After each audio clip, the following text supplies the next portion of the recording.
Oke, itu perkenalan taaruf dengan kami ya. Sebelum kita mulai bagaimana jurus jitu bertanam mangga, yang mana teknis budidaya mangga ini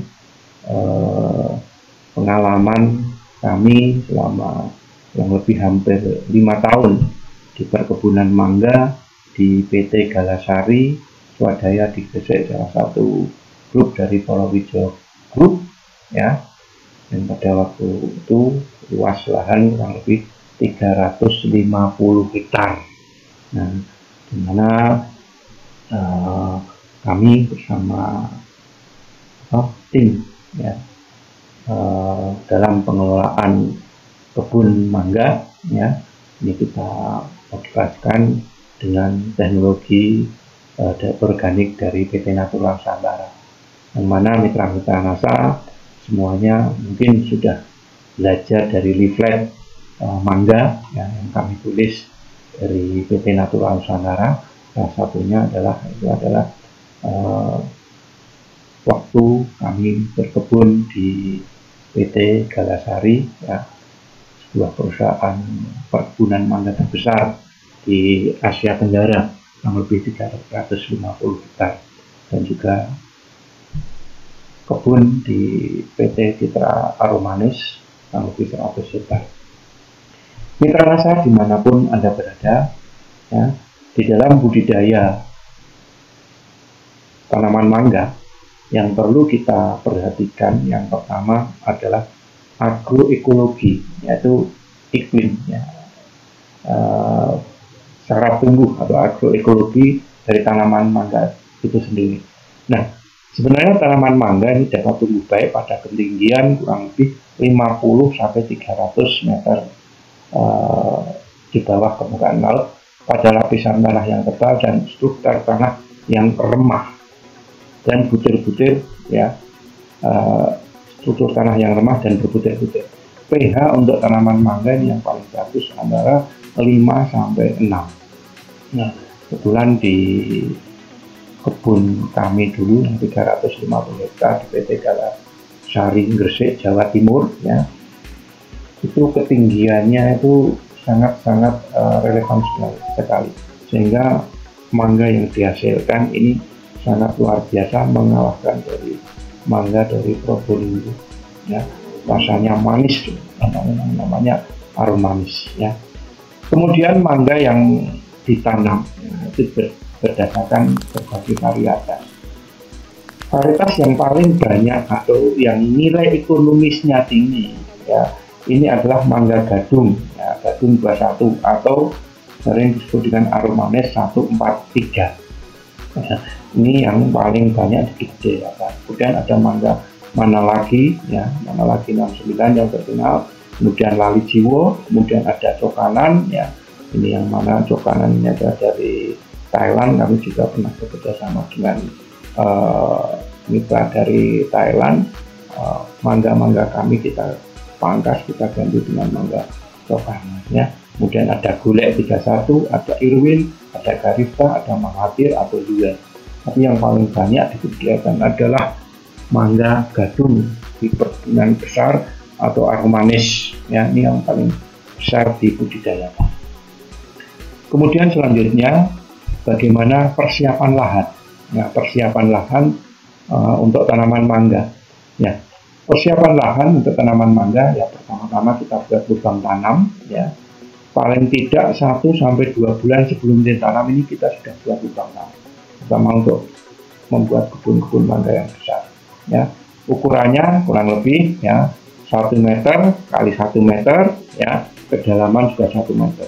Dengan jarak tanam bisa 6 kali 8, bisa 3 kali 6 ya. Kalau 3 kali 6 nanti ini ada yang namanya adalah pemangkasan kalau sudah di atas 10 tahun atau di atas 15 tahun ya. Kemudian 2 minggu sebelum pelaksanaan tanam ya, tanah galian ini dimasukkan kembali ke dalam lubang tanam, dicampur dengan pupuk kandang dan dolomit ya.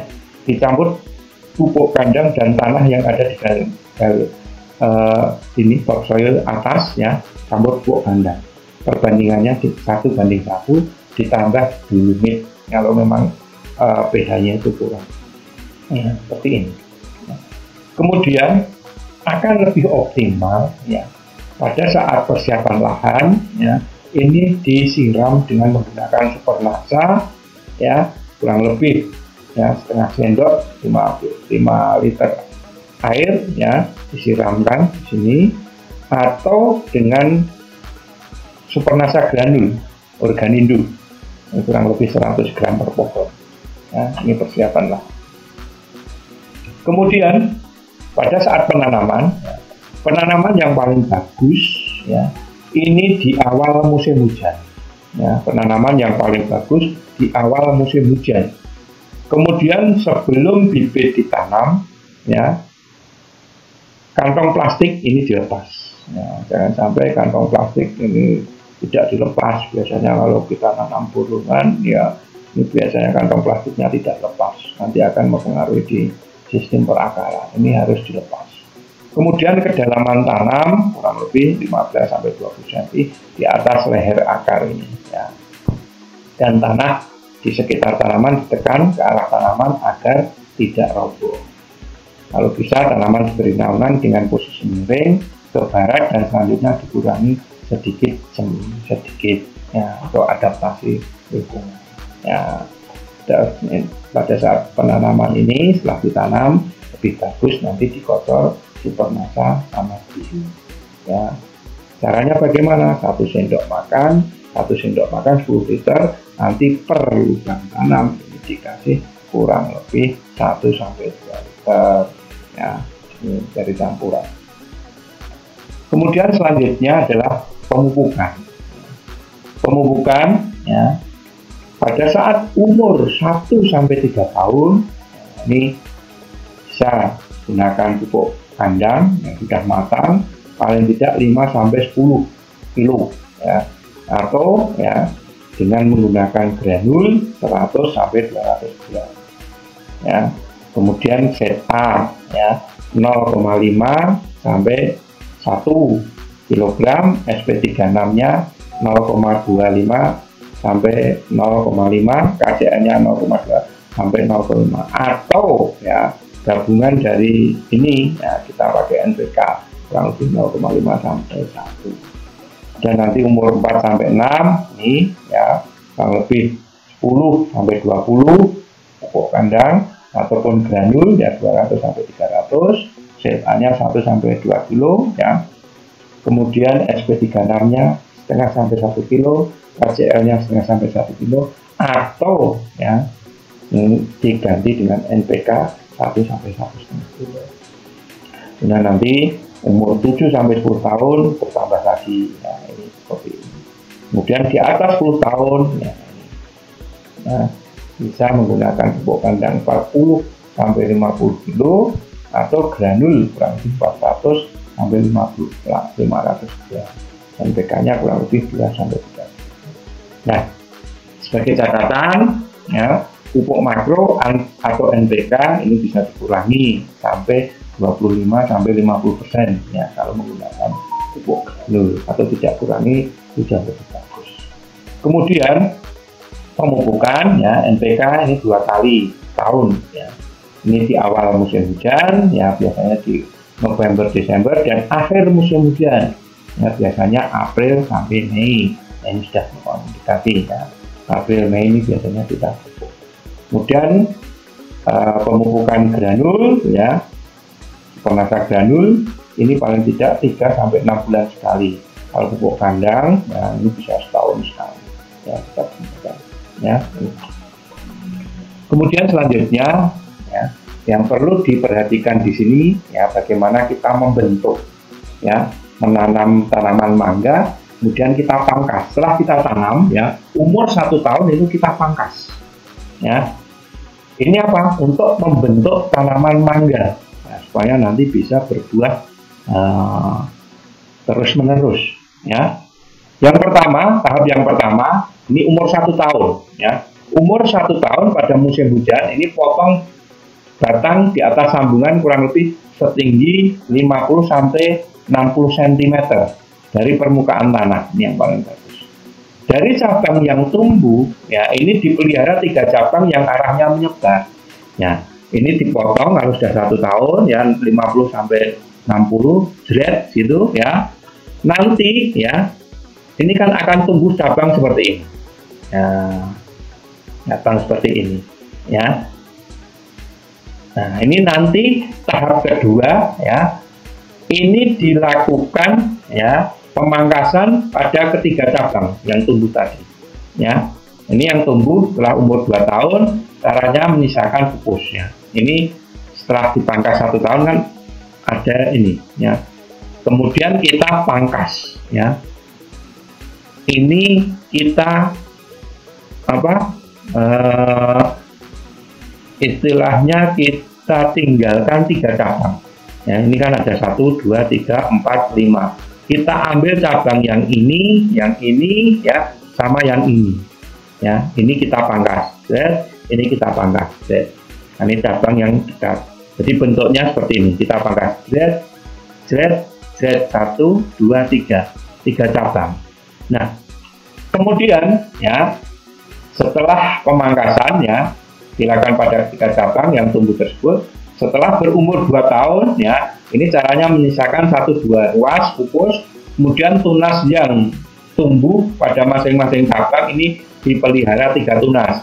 Jika lebih dibuang. Tahapan pemangkasan tersebut akan diperoleh pohon dengan rumus seperti ini ya. Ini nanti akan muncul lagi seperti ini ya. Ini kita pangkas lagi ya. Ini kan sudah, ini kan 3, ini kan cabang 1, 2, 3. Setelah dipangkasnya akan tumbuh lagi.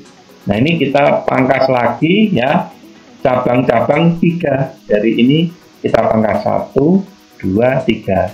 Dari ini 1, 2, 3. Dari ini 1, 2, 3. Jadi nanti akan terbentuk 1, 3, 9. 1 ya, kemudian 3 ya, kemudian ini nanti 9. Ya, seperti ini. Kemudian nanti tahap ketiga selanjutnya setelah tumbuh ya. Ini umur 3 tahun. Nah, ini bisa nanti bisa umur 3 tahun itu mangga sudah bisa berbuah ya. Tergantung ya dari benih ataupun dari stek yang kalau dari stek itu insya Allah sudah bisa 2-3 tahun sudah bisa. Caranya sama seperti tahap yang kedua, tetapi tunas yang tumbuh dipelihara semua untuk produksi. Ya, ini nanti akan tumbuh ya. Ini kita pelihara semua. Ya. Kemudian ya, selanjutnya adalah ada yang namanya pangkas produksi kalau tanamannya sudah besar. Nah, tadi pangkas bentuk membentuk tanaman mangga supaya bentuknya itu ya 1, 3, 9. Kemudian urutannya nanti 27. Ya, ini yang perlu dipangkas ya. Kemudian kalau mangga yang besar ini adalah pangkas produksi supaya mangga itu bisa berbuah terus-menerus ya. Nih, di pangkas produksi ini yang terpenting, ini kita pangkas cabang-cabang yang mati atau cabang yang kering atau cabang-cabang yang kena serangan hama dan penyakit seperti ini. Ini kita pangkas ya. Atau cabang yang tumbuh ke dalam seperti ini kita pangkas. Dan ke bawah serta cabang air, yaitu cabang muda yang tidak akan menghasilkan buah. Ya, yang ke bawah-bawah ini kita pangkas. Ya, ini kita pangkas, kemudian yang ini juga kita pangkas. Nah, pemangkasan produksi ini biasanya dilakukan segera setelah panen.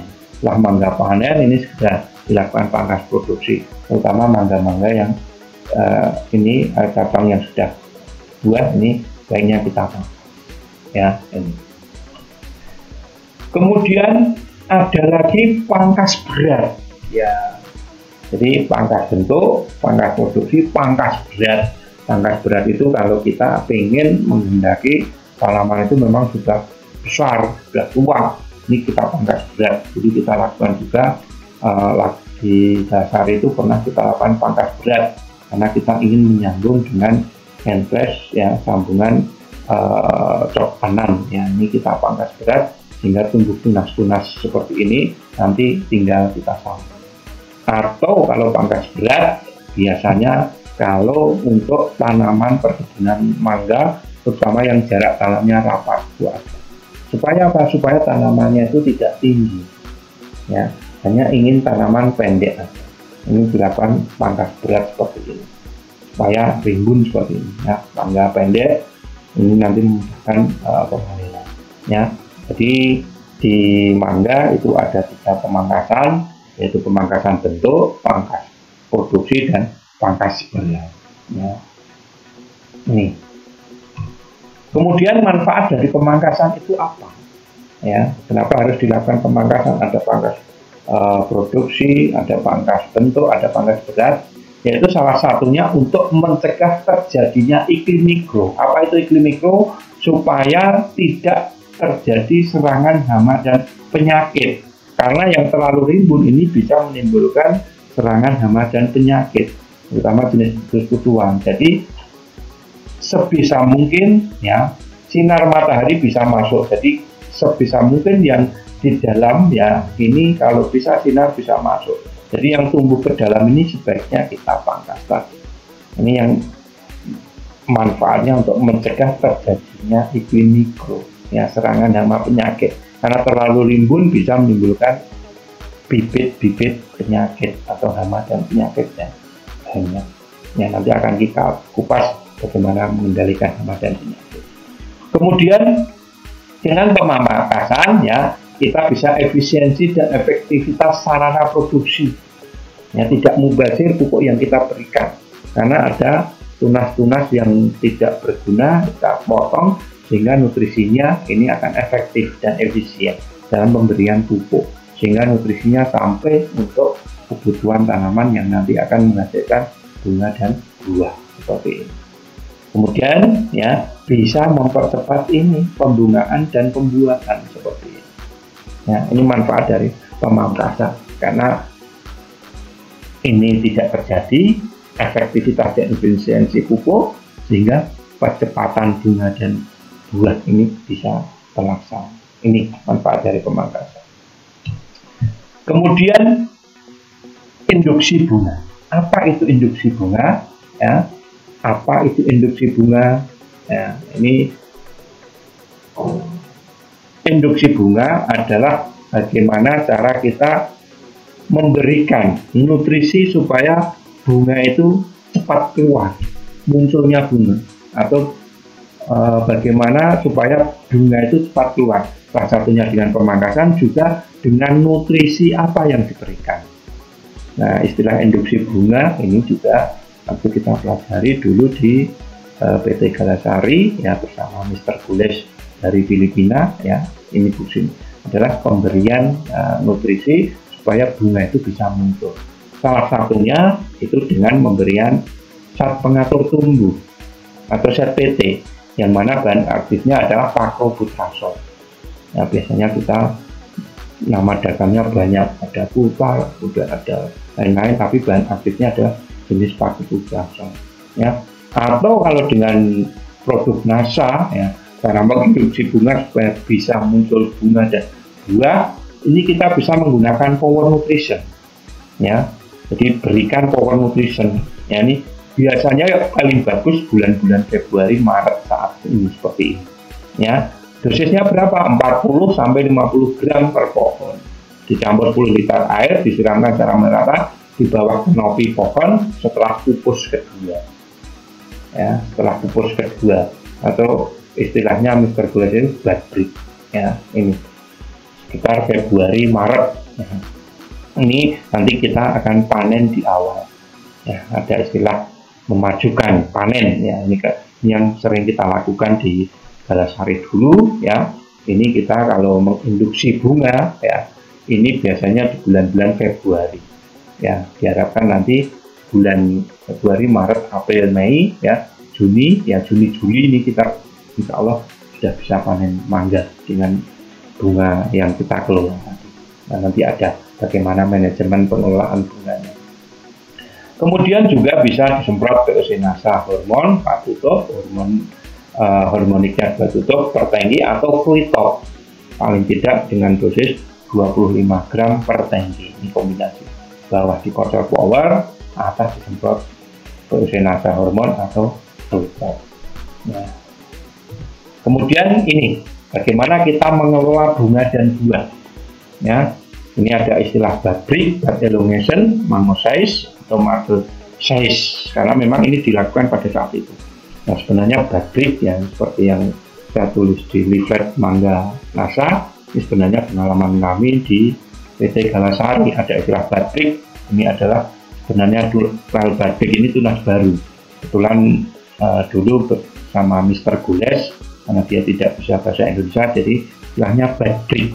Yang jadi kita mengelola saat bud break. Nah, bud break atau tunas baru seperti ini bud break. Ini bud break ya, ini bud break atau tunas baru. Kemudian ini saat bud elongation, bud elongation, bud elongation, ya, bud elongation. Ini bunga belum mekar, ya, saat bunga tapi belum mekar ini, ya, bud elongation.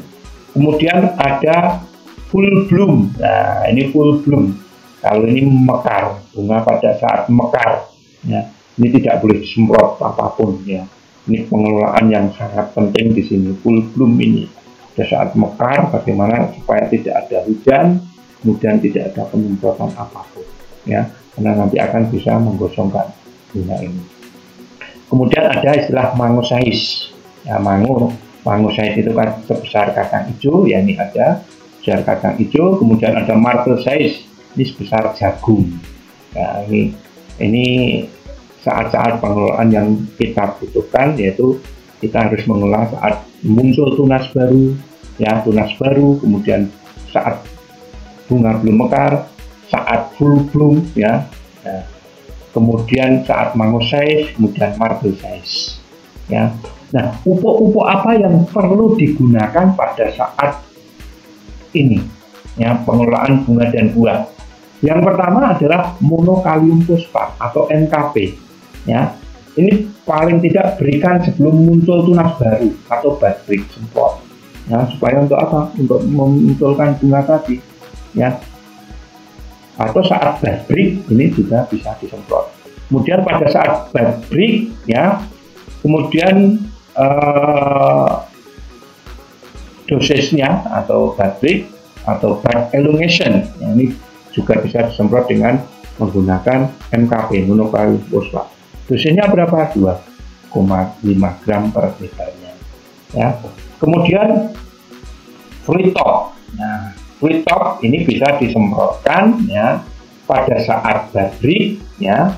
Kemudian bud elongation, ya, dosisnya berapa? Kalau fruit top 25 gram per tank, ya, ini. Atau, ya, dengan menggunakan proteinasa hormon, ya, ini saat marble size, ya, diberikan pada saat mango size dan marble size, pada saat kacang hijau dan juga seukuran jagung. Pada saat mangga segini, ya, ini kacang hijau, kemudian juga saat ini. Nah, kalau sudah seukuran telur itu sudah nggak usah disemprot.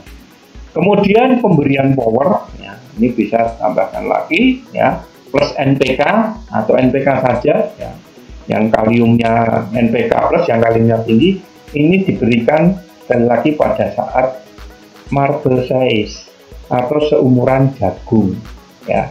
Seumuran ini bisa perlu nutrisi untuk supaya buahnya lebih besar, ya. Kemudian penyiraman juga nanti akan kita bahas bersama, ya, ini. Jadi perlunya pengelolaan bunga, ada istilah bud break, bud elongation, mango size, marble size, ya, di leaflet masa ini sudah ada, yang kami buat, ya, dulu pengalaman kami di PT Galasari, salah satu perkebunan terbesar di Asia Tenggara, 350 hektar, itu bersama Mr. Gules. Saat-saat pengalaman yang sangat luar biasa. Mr. Gules dari Filipina akutan pada saat terjadinya pada saat itu Gus Dur, ya, turun dari presiden dan ada tanda tangan darah itu. Ini orang Filipina, Mr. Gules ketakutan, akhirnya dia menyempatkan pulang ke Filipina dan tidak kembali lagi ke Malaysia. Ini pengalaman yang sangat luar biasa. Tapi saya sudah mendapatkan ilmu yang breed, that illumination, one more size, mother size. Ya, ini bagaimana cara kita mengelola bunga dan buah. Nah, Mitra Nasa dimanapun Anda berada, baik di dalam maupun di luar negeri, selanjutnya adalah pengendalian gulma. Ini juga penting. Pengendalian gulma yang dilakukan pada tanaman mangga seperti ini, ya, kelihatan tanamannya bagus, bersih. Ini luar biasa. Ini juga nanti pengaruhnya ke buah juga. Nah, pendangiran, ya, pengendalian gulma bisa dilakukan dengan pendangiran atau dengan mulching atau mulsa.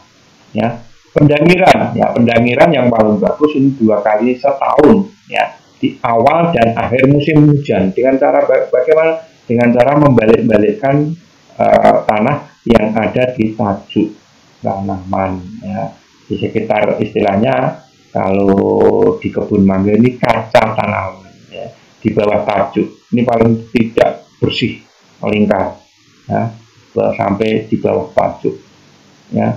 Ini membalik-balikkan tanah atau dengan cara dibumbun, ya, di sekitar kaca tanaman, yang istilahnya kaca tanaman, tapi di bawah tajuk ini yang melingkar. Supaya apa? Supaya patogen, ya, yang ada di dalam tanah ini akan mati. Ya. Setelah itu, ya, pemberian mulsa atau mulching, ya, biasanya ini kita berikan di akhir musim hujan, ya, untuk mendekati kemarau supaya bisa mengatur kelembapan. Ini bisa menggunakan jerami, ya, bisa menggunakan sisa-sisa bekas pangkasan atau tanaman-tanaman sela yang ada di sini. Nah, pengalaman dulu lah kita, ya, sehari, ya, kalau musim-musim kemarau, ya, mau mendekati kemarau, kita tutup dengan jerami, ya, kita ambil jerami bertrek-trek gitu, ya, ke daerah-daerah sekitar, fungsinya untuk menutupi, ya, ini, terus, ya, ini. Kemudian selanjutnya lahan, ya, kita bagaimana strategi pengendalian hama terpadu mengenai hama dan penyakit pada tanaman mangga. Ini yang penting, yang kita perlu perhatikan. Ya, bagaimana strategi pengelolaan hama terpadu terhadap hama dan penyakit tanaman mangga. Ya. Yang perlu kita perhatikan di sini hama dan penyakit pada tanaman mangga. Yang pertama, ini adalah yang sangat berbahaya. Ini adalah tip borer. Ya. Tip borer ini penyebabnya adalah ulat, ya, Drumetia transversa. Ya. Ini biasanya pucuk muda. Nah, ini nanti akan digerek atau istilahnya flash. Ya. Tergues menyebutnya flash, pucuk muda, flash. Ya. Dan male bunga ini juga ada. Ini akan dibor atau digerek, ya. Setelah itu akan menjadi layu, ada ulat, ya. Kemudian kering, akibatnya rusak, dan transformasi unsur hara ini terhenti, kemudian mati, ya. Unsur hara tidak bisa sampai ke atas sehingga akhirnya ini menjadi mati, tunas-tunas. Padahal ini nanti yang akan menjadi tunas baru. Nah, pengendaliannya bagaimana? Ya, pengendalinya, ya, cabang tunas yang terinfeksi ini dipotong, kemudian dibakar. Karena ini nanti akan masuk ke dalam terus. Kemudian pendangiran ini bisa mematikan pupa dan penyemprotan menggunakan BVR. Ini termasuk penggerek tunas, ya, penggerek pucuk. Bisa menggunakan Pestona, ya, dulu bisa menggunakan Pestona, tapi sekarang Pestona lagi close order, ini bisa digunakan BVR. Kemudian selanjutnya, ya, ini adalah hama thrips, ya, thrips atau Circothrips dorsalis, ya, biasanya menyerang ke daun muda, bunga, dan menusuk dan mengisap cairan dari epidermis daun dan buah. Nah, tempat tusukan bisa menjadi sumber penyakit, ya, seperti ini. Ini bisa menyebabkan terjadinya penyakit, tusukannya itu bisa menimbulkan penyakit-penyakit, terutama penyakit-penyakit yang dibawa oleh jamur. Ya, seperti ini, daun kelihatan seperti terbakar, warna coklat dan mengelinting, ya. Apabila biasanya yang kami lakukan kalau pas bunga, ya, bunga mekar atau pas bud illumination, bunga diketuk-ketuk, ya, di bawahnya dikasih kertas putih, ya, atau HVS, ya, diketuk-ketuk, ya, dengan tangan, dan di bawahnya ditaruh alas dengan kertas putih. Nanti strip ini akan berjatuhan, strip seperti ini akan banyak berjatuhan. Coba saja, ya, nanti bisa dilihat kalau tanaman mangga Anda itu ada bunganya, ya, yang lagi mekar atau yang masih bud elongation, nanti diketuk-ketuk, coba ada serangan ini enggak, karena ini nanti akan menyebabkan bunga ini dihisap sehingga bunga tidak akan mekar, tidak akan jadi buah, ya. Nanti lama-lama bunga ini akan menjadi kering dan akhirnya gugur, karena nanti akan berkaitan dengan penyakit antraknus, ya. Nah, pengendaliannya, ya, tunas-tunas muda, ya, yang terserang ini sama, dipotong lalu dibakar, ditangkap dengan warna kuning, ya. Pemangkasan secara teratur supaya sinar matahari masuk tadi, ya. Pemangkasan secara teratur terutama tanaman-tanaman yang terkena penyakit, ya. Kemudian penyemprotan dengan menggunakan BVR atau pentana, dulu ada pentana yang khusus untuk kutu-kutuan, atau alternatif terakhir dengan menggunakan akarisida yang khusus untuk tungu atau khusus untuk kutu-kutuan, atau dengan pemasangan metilat lem, ini juga bisa. Kemudian ini, ya, salah satu, ya, kutu-kutuan yang lain, serangga pengisap cairan. Nah, biasanya ada kutu putih ini, ya, ini adalah Bemisia tabaci. Biasanya ini nanti yang akan bersimbiosis dengan penyakit embun jelaga, karena biasanya ada semutnya, ada kutu putih, ya. Bemisia tabaci biasanya ada semut, ya, semut merah atau semut hitam, ya. Biasanya yang paling banyak adalah semut merah. Kalau semut merah ini jadi teringat lagunya Obi Mesak, ya.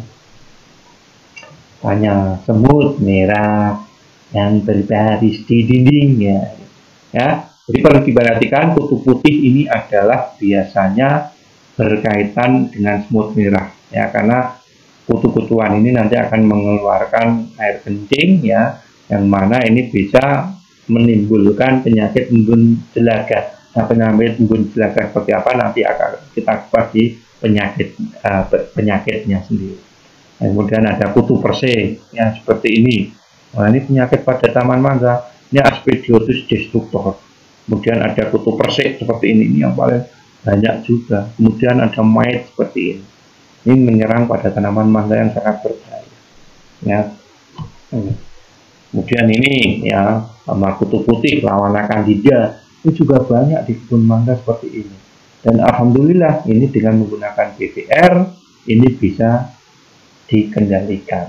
Ini salah satu kutu putih yang terinfeksi Beauveria bassiana, ya, ini bisa dikendalikan, ya. Kutu putih atau lawana candida seperti ini bisa dikendalikan, ya. Ini juga di jambu monyet atau jambu mete ini juga banyak jadi serangan-serangan seperti ini. Kemudian yang tidak kalah berbahaya adalah seed borer dan black borer. Apa itu seed borer? Ini adalah jenis ulat seperti ini, ya. Kalau seed borer, ya, ini penyebabnya adalah Noda albisonalis, ya, atau ulat, ya. Ini menggerek buah pada bagian ujung atau tengah dan umumnya meninggalkan bekas kotoran seperti ini, ya. Ini. Kemudian sering menyebabkan buah pecah. Nah, ini seed borer, Noda albisonalis. Nah, ulat ini langsung menggerek biji buah, akibatnya buah menjadi busuk dan jatuh seperti ini, ya. Akibatnya buah seperti ini. Kalau black borer, ya, black borer ini biasanya menggerek buah pada bagian pangkal di sini. Ini black borer, ya. Lubang gerekan dapat sebagai sumber penyakit. Ini juga sama-sama bisa menyebabkan buah nanti akan jatuh, ya, di sini. Nah, ini black borer, seed borer ini sama jenis buahnya seperti ini. Nah, pengendaliannya bagaimana? Yaitu dengan cara pembusuhan buah sejak awal. Kemudian buah-buah terserang ini dikumpulkan, kemudian dibakar. Kemudian ini bisa disemprot, ya, karena ada penggerek buah, ya, bisa disemprot dengan menggunakan Pestona atau BVR. Alternatif terakhir, Ini bisa disemprot dengan menggunakan insektisida yang sistemik, ya, mungkin dengan Marshal, dengan menggunakan Otabron, ya, ataupun dengan insektisida sistemik yang lain. Kemudian yang tidak kalah pentingnya adalah wereng. Wereng ini juga menyerang pada mangga, ya. Wereng ini kalau di bahan mangga bisa kesek-kesek. Ya. Kalau lewat ini kebun besar itu, kalau dulu di kebun saya, ya, di Galasari itu kalau lewat itu kalau kesek wah berarti ini orang ini ganas sekali. Selain menyerang daun, ya, ini juga menyerang bunga. Ya, bunganya bisa habis total, ya. Penyebabnya apa? Adalah wereng mangga atau Idiocerus sp. Ini biasanya menyerang pada saat male bunga, ya. Male bunga pada saat stadia bud elongation. Bud elongation sudah curang, ya. Nimfe dan wereng dewasa bersamaan menghisap cairan bunga sehingga kering, biasanya kering seperti ini, bahaya. Kemudian penyerbukan dan sehingga penyerbukan dan pembentukan buah terganggu, kemudian mati, tidak jadi buah. Ya, serangan parah, ya, ini biasanya didukung cuaca panas yang sangat lembab, panas tapi masih turun hujan, ini orang banyak sekali. Ya. Kemudian hama ini dapat mengundang tumbuh dan berkembangnya penyakit embun jelaga juga, sama seperti kutuan tadi. Ya, embun jelaga, sotimul, ya, daunnya hitam-hitam seperti ini, ya, dengan dikeluarkan embun madu dari wereng yang dapat menyebabkan fitotoksik pada tunas daun dan mangga. Ya, wereng ini mengeluarkan embun madu, ya, kotoran yang seperti ini, ya, menyebabkan hitam, sama dengan kutu-kutuan tadi dan simbiosisnya dengan semut merah, ya. Nah, pengendaliannya menggunakan apa? Ini kalau kami kita lakukan pengasapan dulu, ya, diasap, ya, kemudian disemprot, ya, kemudian kalau dengan NASA bisa menggunakan musuh alami dari wereng apa? Yaitu BVR, ya. Tetapi sebelum bunga mekar pada sore hari. Pada saat mekar tidak boleh disemprotnya apapun, ya, ini. Karena bisa menyebabkan bunga itu pada saat full bloom mekar sempurna itu bisa menyebabkan bunga rontok dan bisa menyebabkan timbulnya penyakit, ya. Kemudian selanjutnya ini yang tidak kalah penting adalah lalat buah atau Bractocera dorsalis. Nah, Bractocera dorsalis, ya, gejalanya buah yang terserang mula-mula tampak titik hitam. Ya, ini tadinya titik hitam hanya titik hitam, kemudian di sekitar titik ini menjadi kuning, buah busuk serta terjadi perkembangan larva. Nah, lalat buah ini bisa bersifat agravator, yaitu apa? Memungkinkan serangan hama sekunder, ya, seperti adanya drosopila. Ya, ini biasanya juga sejenis ulat dan bisa berkembangnya jamur dan bakteri seperti ini. Ini ulat, ya. Ini larva dari lalat buah atau Bractocera dorsalis.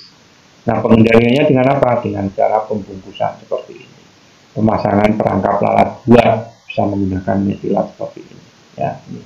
Atau perangkap yang warna kuning seperti ini. Ini bisa. Ini lalat buah yang tertangkap, ya. Kemudian yang tidak kalah penting hamanya adalah bisul. Ya, mungkin teman-teman atau mitra semuanya dimanapun Anda berada pernah lihat tanaman mangganya seperti ini. Ini adalah seperti kena bisul, ya, bisulen, ya, atau kudisen. Nah, ada kudis atau bisul, ya, mentol-mentol. Sebenarnya apa ini? Ini sebenarnya adalah sejenis lalat sedikit. Ya, jenisnya adalah Crocontarina matela. Ya, lalatnya seperti ini.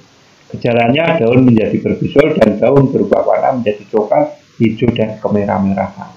Cara pengendaliannya yaitu tadi dengan cara pembangkasan, pembakaran daun supaya larva-larvanya atau pupa-pupanya ini bisa terbakar dan bisa dikendalikan. Kemudian dengan cara mengemburkan tanah supaya kepompong dan sirkulasi atau aerasi di dalam tanah itu menjadi bagus dan kepomongnya ini juga akan mati dengan cara pengumpulan tangan.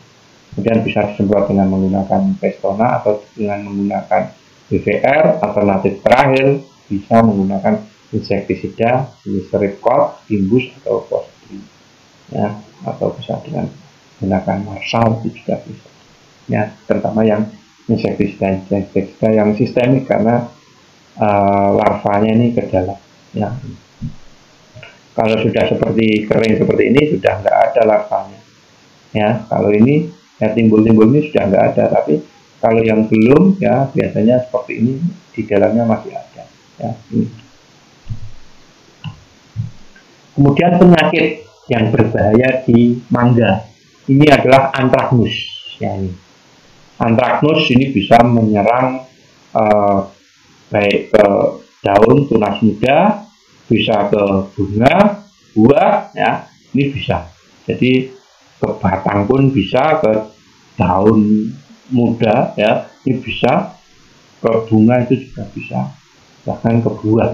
Nah, penyakit antraknus ini penyebabnya adalah jamur Colletotrichum, ya biasanya terjadi bintik-bintik hitam pada flash, ya bintik-bintik hitam pada flash yang seperti ini, kemudian daun, ya kemudian male, ya kemudian juga buah. Serangan menghebat jika terlalu lembab dan biasanya banyak awan, hujan waktu masa berbunga, dan waktu malam hari timbul embun yang banyak. Ya, kalau malam hari hujan rintik-rintik bahaya sekali. Kemudian pada saat berbunga terjadi hujan, ini juga bahaya sekali untuk tanaman mangga. Nah, apabila bunganya terserang, maka seluruh panenan akan gagal total karena bunga menjadi rontok seperti yang saya katakan tadi. Ya.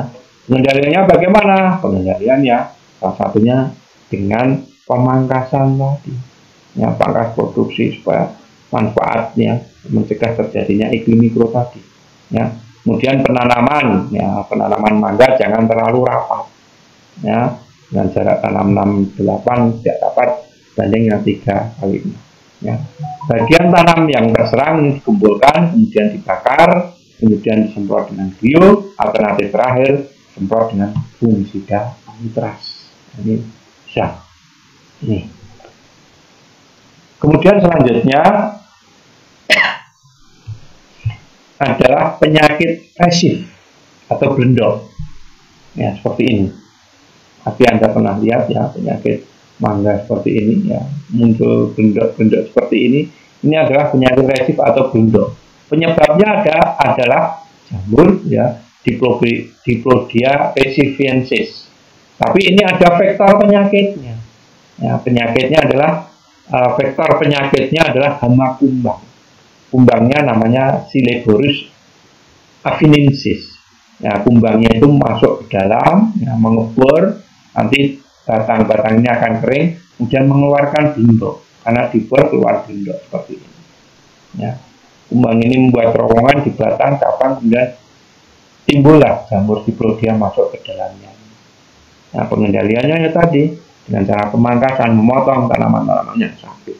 Kalau di cabang-cabang, kalau di batang bagaimana? Ini dengan cara mengerok, ya, sampai supaya warna coklat tidak kelihatan, kemudian ditutup ya dengan kapur, ini juga bisa. Atau dengan menggunakan bubur bodok, atau disemprot dengan menggunakan BVR. Atau lubangnya ini dengan kapas yang dicelup dengan insektisida, misalnya dengan BVR ataupun bubur bodok, atau dengan fungisida, ya, posit atau benlet, ini juga bisa.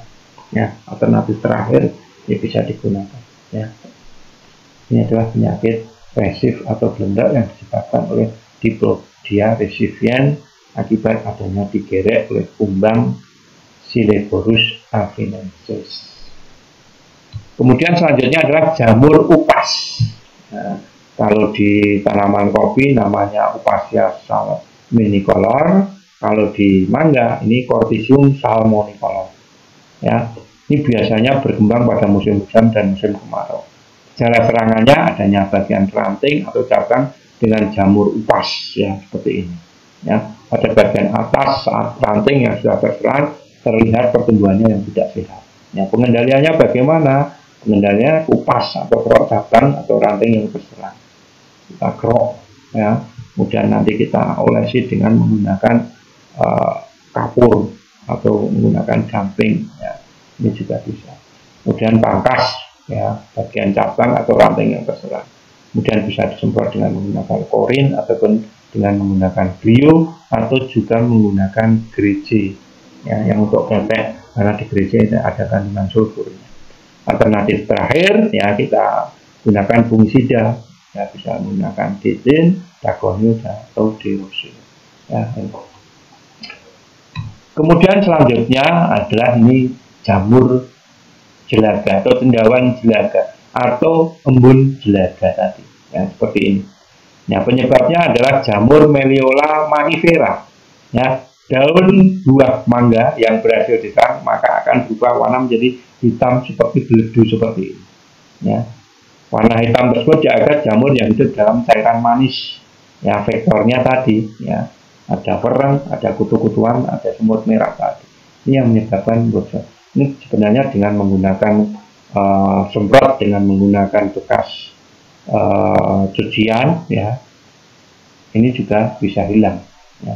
Nih, karena ada kandungan sulfur. Dengan gerije ini bisa, kemudian mengendalikan worm sama kutu-kutuannya tadi dengan menggunakan PPL.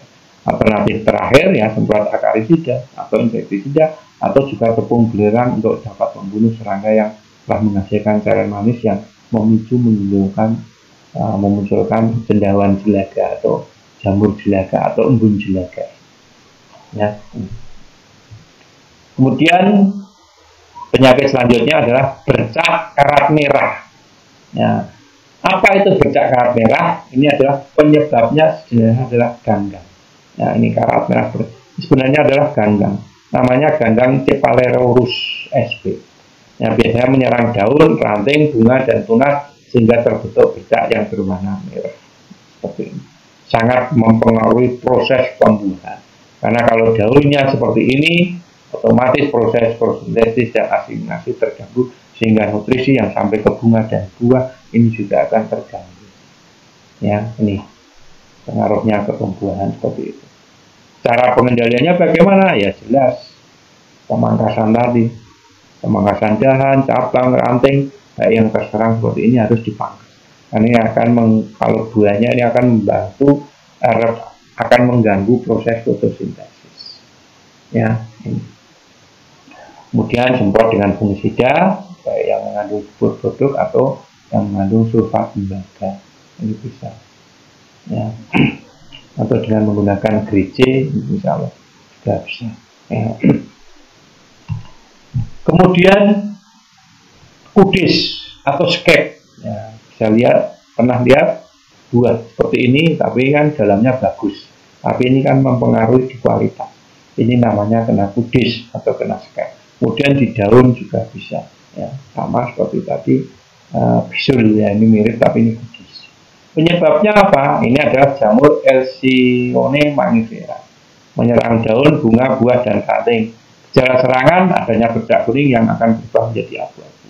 Pembuahan tidak terjadi, bunga berjatuhan dan rontok. Ini biasanya kalau menyerang pada tanaman bunganya, ya. Pengendaliannya bagaimana? Ya jelas, pemangkasan ini yang bagian-bagian terserang ini harus kita buang supaya tidak menular ke yang lain.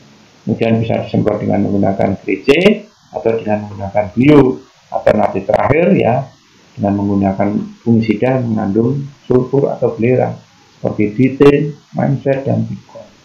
Nah, itu. Kemudian selanjutnya pernah lihat, ya, mangga berbuah pisang, ya, sebenarnya seperti ini. Tapi ini bukan pisang, ini adalah benalu. Benalu, nah, benalu itu ya yang biasa hidup, yang merugikan orang lain biasanya. Saya istilah benalu, karena itu hidupnya itu menempel di tanaman mangga dan akan merugikan tanaman mangga itu sendiri, ya. Tapi kalau benalu yang seperti ini biasanya untuk obat ini sangat-sangat bagus, dan ini banyak yang mencari kalau benalu yang seperti ini, ya. Ini namanya saya lupa, ini benalu apa. Ini juga benalu. Ini kalau ada tanaman-tanaman seperti ini juga harus kita bersihkan, karena ini nanti akan menyerap nutrisi yang ada di pohon mangga. Ya, ini benalu. Ya, mungkin itu yang bisa kami sampaikan, dan